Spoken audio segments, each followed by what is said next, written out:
ठरलं तर मग या मालिकेच्या 13 फेब्रुवारीच्या भागामध्ये प्रेक्षकांनो आता सायलीला अचानकपणे त्या रमेशची भेट होताना दिसणार आहे. सायली ज्या वेळेला एसके साईटवरती चाललेली आहे आणि त्याच वेळेला इकडे तिला आता रमेश दिसणार आहे. बरं, या साईटवरती अर्जुन तिला जाऊ नको सांगतोय. खरं तर त्या साईटवरती ती रमेशला शोधायला आलेली पण नाहीये. काहीतरी वेगळंच काम आहे. पण पण तिकडे तिला आता भेट होणार आहे, ती म्हणजे रमेशची. पण अर्जुन तिला तिकडे जाऊ नको का सांगत होता? रमेशची भेट झाल्यावरती पुढे सगळं काय घडलेलं आहे? सगळं सविस्तर पाहूया. इकडे अर्जुन सकाळी सकाळी किचनमध्ये आलाय. आज काहीतरी नाश्त्याला साधं सोपं बनवतो. इडली वगैरे काल झाली ना, आज कांदा पोहे बनवूया असं म्हणत तो आता सगळ्यात पहिले पोहे भिजत टाकायला पाहिजेत. हां, हायजीन महत्त्वाची. सगळ्यात पहिले पोहे धुतले पाहिजेत असं म्हणत तो पोहे घेतोय आणि पोहे आता धुण्यासाठी तो तिकडे बेसिंगच्या इथे येतोय. तोपर्यंत दूधवाला आलेला आहे आणि अर्जुनला आता पोह्यांचं हे ठेवून दूध घ्यायला जायला लागले.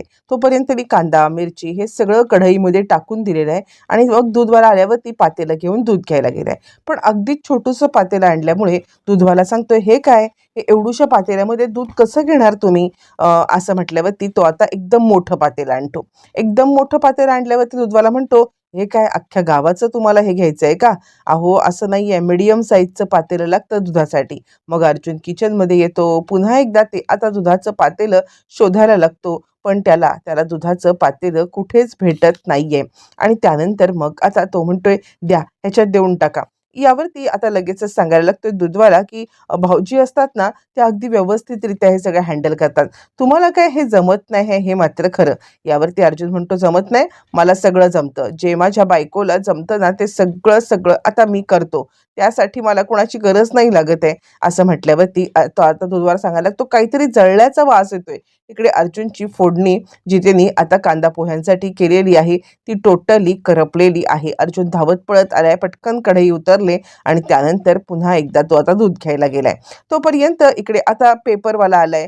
पेपरवाला आल्यावरती तो आता बिल घेऊन आलाय आणि तो म्हणतो, आज आमचं बिल द्याल काय? यावरती आता अर्जुन सांगतो, ऑनलाईन करू का? तो म्हणतो, नाही नाही, मला कॅशच लागते हो. यावरती अर्जुन म्हणतो, आत्ता नको, उद्या उद्या करूया, आत्ता जरा माझी गडबड आहे. इकडे अर्जुनचं कांदा पोह्याची फोडणी करपली. त्याच्यातच त्याचं दुधाचं बिल द्यायचं राहिलंय. म्हणजे त्याचं आता दूध घेतलं ते छोट्या पातेल्यात, पेपरचं बिल द्यायचं राहिलंय. त्याला काही या सगळ्या गोष्टी जमत नाही आहेत किंवा त्याला या सगळ्यामध्ये खूप अडचणी ते करण्याचा प्रयत्न तर करतोय, पण अडचणींचा पाढा काही संपत नाही आहे. उदास होऊन तो आता मोबाईल काढतो आणि मला हे जमत नाही आहे किंवा बायको, हे सगळं तुझंच काम आहे असं आता म्हणजे आज प्रॉमिस डे आहे असा तिचा मेसेज आहे.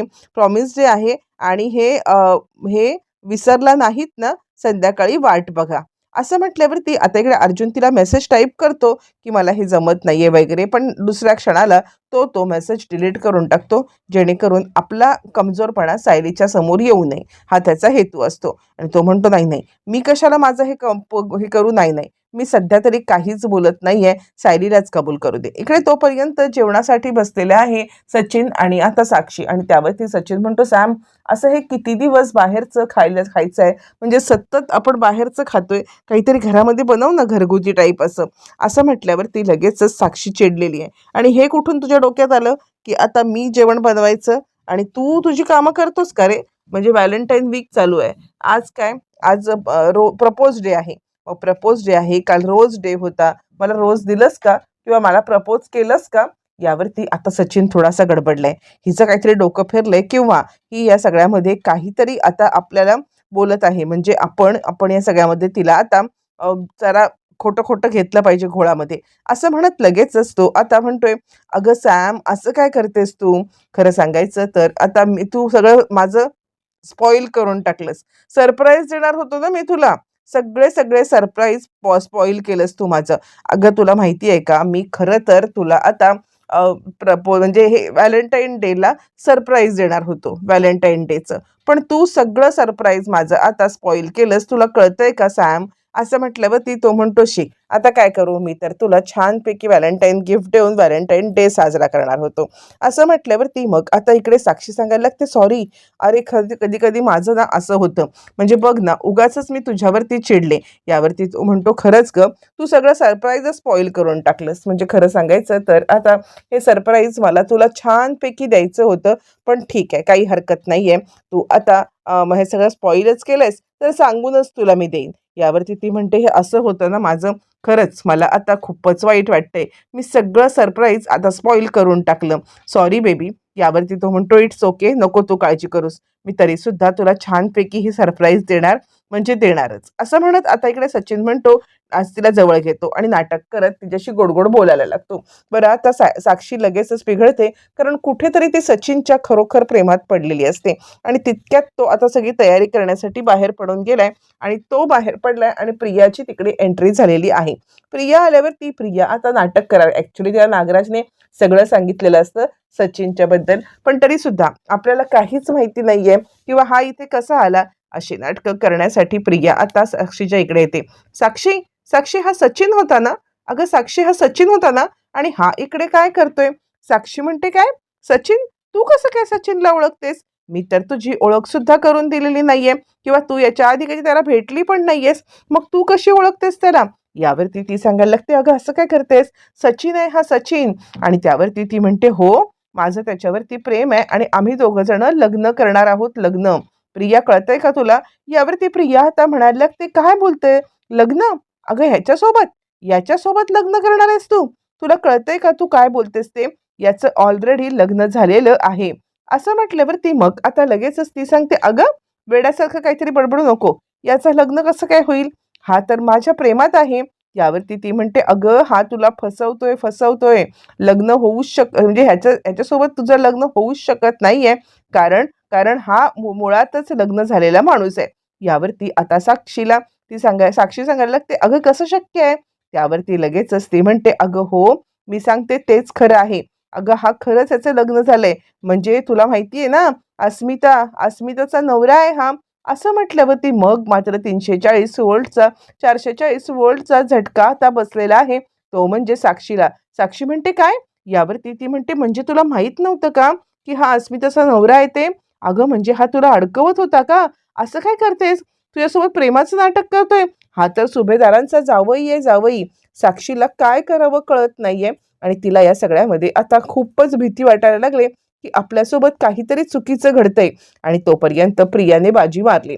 खरं तर नागराजने तिला याच कामासाठी पाठवलेलं आहे आणि आता साक्षीचं कान भरण्यासाठी पाठवलंय. बरं हे सगळं चालू असताना मग आता इकडे आता चैतन्य आणि सायली हे केसच्या बद्दल डिस्कस करतायत. आता इकडे चैतन्य तिला सांगतोय की करमरकरांची केस आहे आणि त्या केसच्या संदर्भातले सगळे अपडेट समजावून सांगतोय.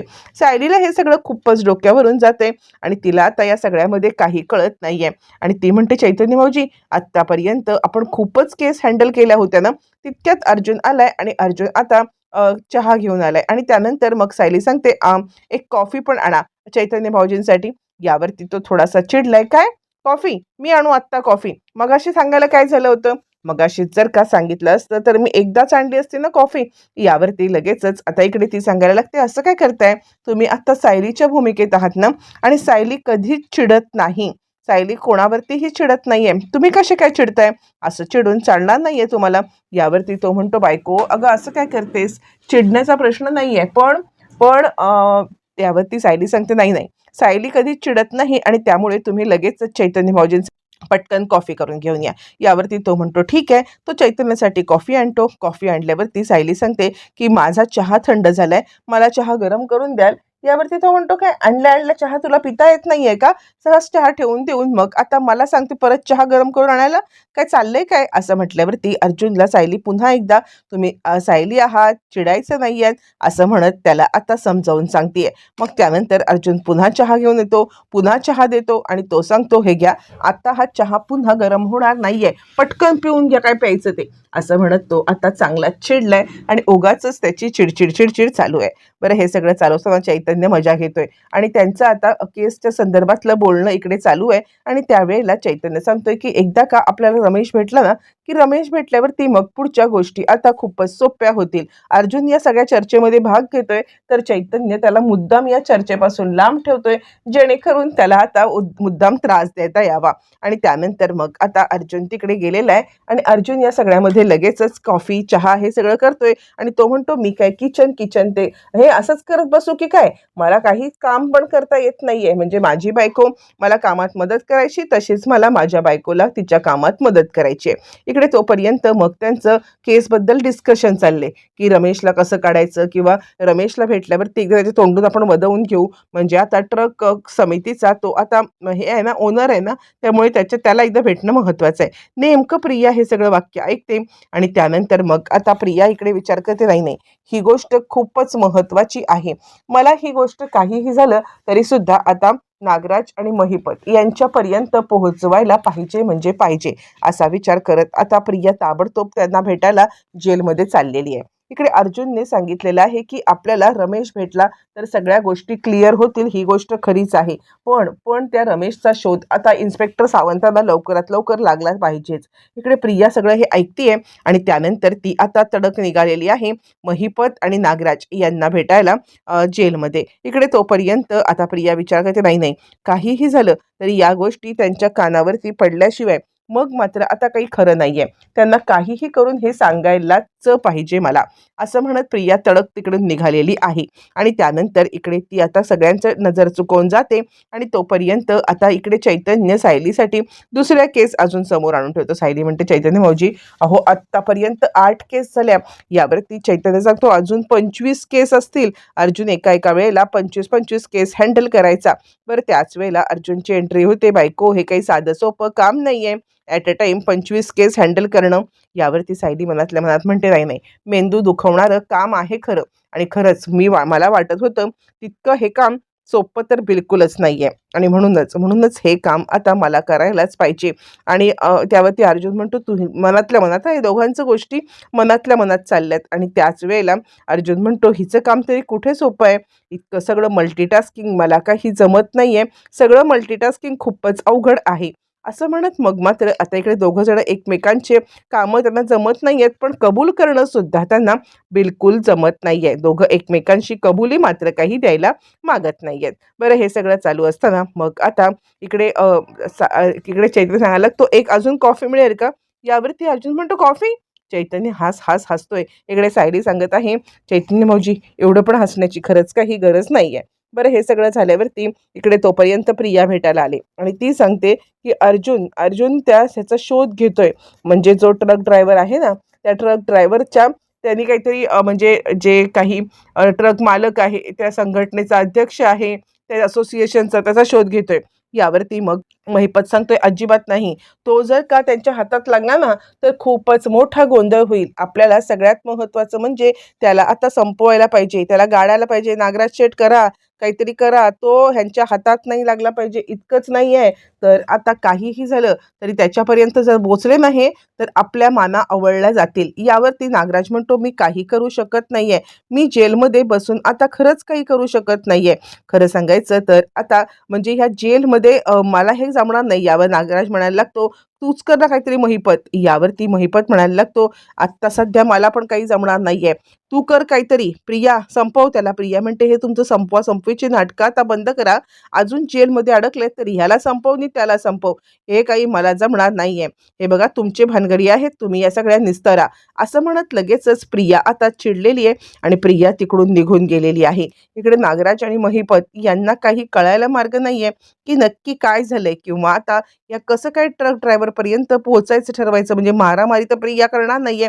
नक्की काय होणार आहे त्यांना कळत नाहीये. इकडे अर्जुन आणि सायली केसबद्दल डिस्कस करतायत आणि आता इकडे अर्जुन सायली दोघं जण बोलत असताना आज प्रपोज डे आहे आणि आपल्याला पुढच्या व्यक्तीने प्रपोज करावं असं ह्या दोघांना राहून वाटतंय. पण ना सायली त्याला प्रपोज करत आहे, ना अर्जुन तिला प्रपोज करत आहे आणि त्याचमुळे त्याचमुळे आता इकडे दोघं जण वाट पाहत आहेत. सायली विचार करते, हे विसरले की काय, की आज प्रपोज डे आहे? आणि अर्जुन विचार करतो, की सायली खरंच विसरली का, की आज प्रपोज डे आहे? नक्की आता काय झालंय? असं आता दोघं जण विचार करतायत. त्यानंतर मग आता इकडे केसच्या बद्दल डिस्कशन पण चाललंय आणि बोलणं पण चाललंय. त्यावरती दोघांची भांडणं पण सुरू झालेत. अर्जुन म्हणतो, मी झोपतो. यावरती सायली विचार करते, असे काय हे? ह्यांनी मला आज प्रपोज का नाही केलं? काय ह्यांच्या डोक्यात चालू आहे? आणि त्यानंतर ती वाट पाहते कधी अर्जुन बोलेल, अर्जुन वाट पाहतोय कधी ती बोलेल. पण त्यानंतर मग आता अर्जुन विचार करतो, अच्छा म्हणजे ही विसरली का मला प्रपोज करण्यासाठी? काय करू, काय करू? ठीक आहे, ती विसरली तर विसरू दे. मला मात्र विसरून चालणार नाहीये. मला या सगळ्यामध्ये तिला प्रपोज करायला पाहिजे. आणि त्यानंतर तो म्हणतो, थांब बायको, तू विसरली असलीस तरी मला विसरून चालणार नाहीये. आज प्रपोज डे आहे. आणि तो आता हातात अंगठी घेऊन गुडघ्यावरती बसून सायलीला प्रपोज करतो. आणि तो सांगायला लागतो, खरंच मला 1 जन्म नाही, 7 जन्म नाही, तर 70 जन्म 70 जन्म तुझ्यासारखी बायको मिळाली पाहिजे. पुढचे 70 जन्म मला तुझ्यासोबत राहायचं आहे. असं म्हणत तो आता इकडे गुडघ्यावरती बसून इकडे सायलीला प्रपोज करतोय. सायली खूपच खुश झालेली आहे आणि दोघं जण एकमेकांकडे पाहत आहेत आणि त्यानंतर दोघं एकमेकांचं प्रेम व्यक्त करत आहेत. सायली सांगते, माझ्या आयुष्यातला हा खूपच आनंदाचा क्षण आहे आणि खूप महत्त्वाचा सुद्धा क्षण आहे. फायनली दोघं जण एकत्र आलेले आहेत आणि त्यावरती आयुष्याला विणणारे तू अस्तर व्हावे, आपल्या जगण्याचे भारीसे अत्तर व्हावे, माझ्या साथीला कोण असावे, पार शेवटी या पडलेल्या प्रश्नाचे उत्तर तू असावे. सायलीने त्याला सुंदर कविता करून दिलेली आहे. प्रेक्षकांनो, आता छानपैकी हे सगळं चालू असताना दुसऱ्या दिवशी मात्र आता अर्जुन आपलं काम करत असताना सायली ते कन्स्ट्रक्शनवरती निघाले. अर्जुन तिला सांगतो, नाही नाही, त्या कन्स्ट्रक्शनवरती तू जायचं नाही. पण नेमकी सायली त्याच कन्स्ट्रक्शनवरती गेलेली आहे आणि तिकडेच रमेश आहे. आता अर्जुन तिला का जाऊ म्हणत नव्हता, किंवा आता तिकडे अश्विन म्हणजे तिकडे आता तो रमेश असल्या कारणाने मग आता इकडे खूपच मोठा खुलासावरती खुलासे मालिकेमध्ये होत जाणार आहेत. आता हा रमेश कोण आहे, त्याला कोणी पाठवलं होतं, अनेक गोष्टींची उलगडे होणार आहेत. नागराज व्यतिरिक्त असलेलं नाव आता या सगळ्यामध्ये समोर येणार आहे. नक्की काय घडणार येणाऱ्या भागामध्ये सगळं सगळं पाहायला मिळणार आहे.